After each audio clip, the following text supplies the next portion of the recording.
College football needs order. It's needed order for the last 2 years, and it needs to happen pretty quickly. No, this is not an open invite for the NCAA to overstep its boundaries the way it has for the last decade plus.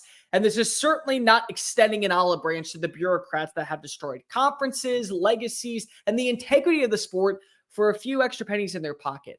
No, the sport needs a commissioner. We all can agree with that one. Somebody that will handle the daily dosages of the NIL world, the transfer portal, off-season dates, signing periods, and a bunch of other nonsense. But why now? Why am I so adamant now about college football having relegation? Shawn Elliott, plain and simple. That's the reason I'm hellbent on finally seeing a college football commissioner. Why Shawn Elliott? Well, let's go ahead and discuss it. But if you are new here, welcome on into the channel, people. Make sure you hit the subscribe button down below and the ring notification. That way you keep up with everything that we're doing here on this channel. We talk college football daily. Recap in 2023, look ahead at 2024, conference schedules, breakout players, and a bunch of other nonsense. So if this is your daily dose of content to survive the offseason, might I recommend that you hit the subscribe button. Leave a comment telling me your thoughts on the Shawn Elliott situation. Tell your friends, your family, your mortal enemies, best of bros, and college football aficionados everywhere about this channel, because we're on the race to become the #1 YouTube show talking about our favorite sport. Continue to follow me on social media, Twitter, X, Instagram, even TikTok at Mr. Cole Thompson. That way, conversations around college football don't just have to be on video formats here on YouTube. So Shawn Elliott was the head coach at Georgia State. Shawn Elliott was getting ready for spring football, and he gets a phone call from Shane Beamer at South Carolina, a place he knows quite well during his time. He actually was the interim coach in place of Steve Spurrier. And told him, hey, you want to come back? Be the tight ends coach. We might be needing a new interim coach pretty soon if I don't get my stuff together. So you want to come on back? And he leaves overnight. And Georgia State's already started practice for spring football. They have a 15-day period where they get to get their players prepared for next season in the Sun Belt. He leaves overnight. Practice is canceled. The spring game is canceled. It now opens up the opportunity for players to enter the transfer portal once again. And now there's chaos. Let's just make this abundantly clear. We talk about players not being loyal to their universities. We talk about players not wanting to stick around and see things through. We talk about players looking more so in a new era of NIL and the transfer portal with opportunities to get paid millions of dollars, maybe hundreds of thousands for that matter. But we preach loyalty. And I understand the Ryan Grubb situation is bad. Going and telling people, I am your OC, and less than a week later, he takes a job in Seattle. Like, that's definitely a little tarnishing. But here's the thing. I understand it only for one major reason. He was already in Seattle. If he left a job to go become the OC at, say, New England, he became the OC at Miami, he became the OC with the Los Angeles Rams, like, that's a conversation that definitely is very much, I think, out of context. But it was Seattle.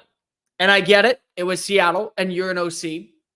But it's your home. You just were there. Shawn Elliott's been the head coach at Georgia State for multiple years now. Georgia State has had multiple players leave in the offseason every year for bigger schools because of the development of talent. Marcus Carroll was the big name this past year. He now goes to Missouri and is going to replace Cody Schrader.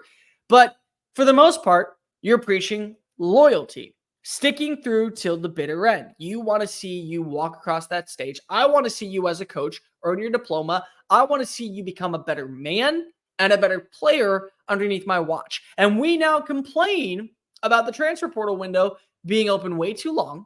And we complain about seeing how many players are willing to hitch their wagon to the highest bidder rather than the coach that sold them and made them want to commit here to begin with. Well, how can we go ahead and hold those players accountable when coaches do the same thing?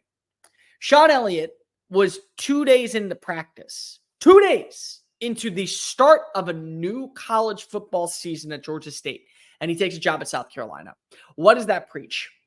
It preaches that we don't care about the sport. I'm going to go ahead and do what's best for me. Who gives a crap about you? Oh, but it's not okay for players to go ahead and do this. You know, we've had these conversations, wars for years about the future of this sport because the players want to earn compensation. For years, why are players not being paid? Oh, this player is suspended because he got a tattoo by using an autograph. Oh, this player went behind closed doors and signed a bunch of things for an extra meal at a local diner.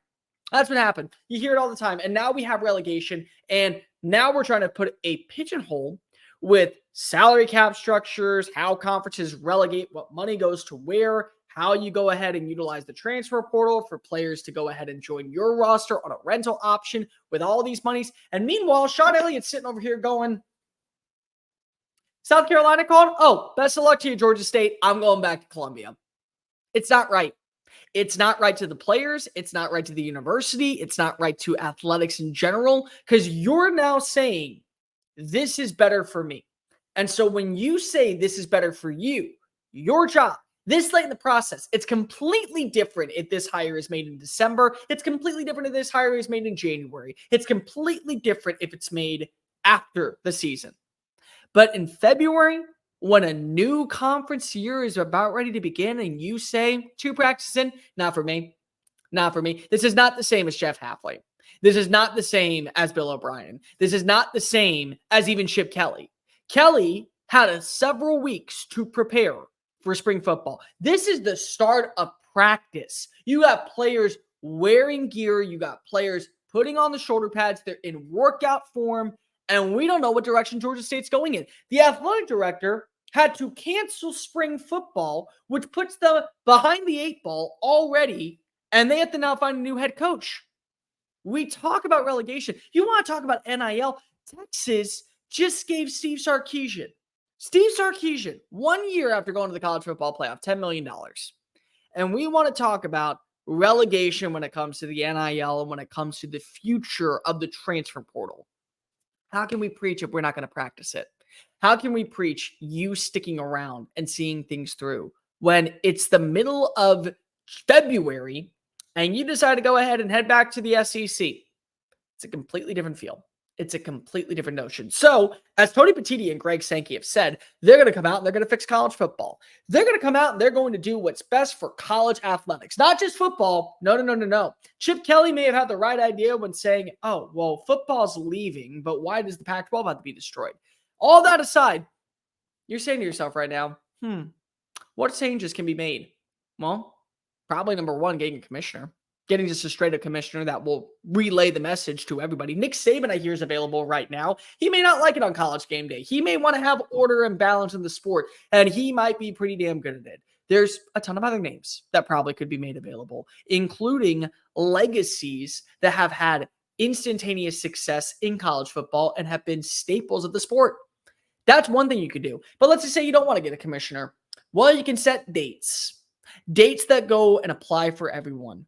This is the last day that you are allowed to hire a coach. This is the last day you are allowed to enter the portal. This is the last day you're allowed to use NIL for this current class. This is the last day of recruiting. This is the last day of signing period. These are our cutoff moments. If you get offered something, you have to wait until the next wave. That's just the bottom line. You want to have 2 transfer portal periods? Fine. Shorten the first one by 2 weeks and extend the next one by 1 week. You want to go ahead and make sure that NIL collectives are promising. Have a set order when it comes to what is capitalizing inside the recruiting trail and what is capitalizing inside the transfer portal. You want to set balance and consistencies. Say that these are the dates that you're not allowed to recruit. Extend early signing period or move early signing period back to after the national championship and just call it National Signing Day like we used to. These are things that are correctable in the sport that we just continue to throw to the wayside, because why would we not? There's no order, there's no relegation, and Shawn Elliott is the proof. Shawn Elliott was getting ready for a spring game, gets a phone call from an old buddy and an old place that he loves, and heads back to the stomping grounds, leaving a team flat going into next year. If there's ever been a need for a college football conference commissioner, now is the time.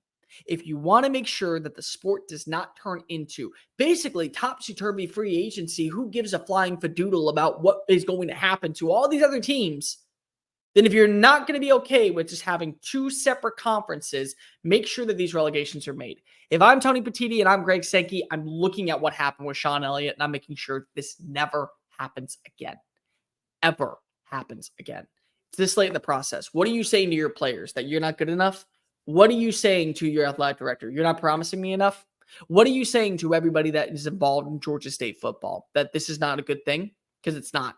This is one of those things that needs to change for college football if we want our sport to stay in a positive spectrum. Make sure you hit the subscribe button down below, the comment section. Tell me your thoughts on the Shawn Elliott situation. Make sure that you also hit the ring notification to keep up with everything that we're doing on this channel. We talk college football daily. Follow me on social media at Mr. Cole Thompson, Twitter, X, Instagram. That way conversations never have to stop flowing. And until next time, I'm Cole Thompson. See you later, folks.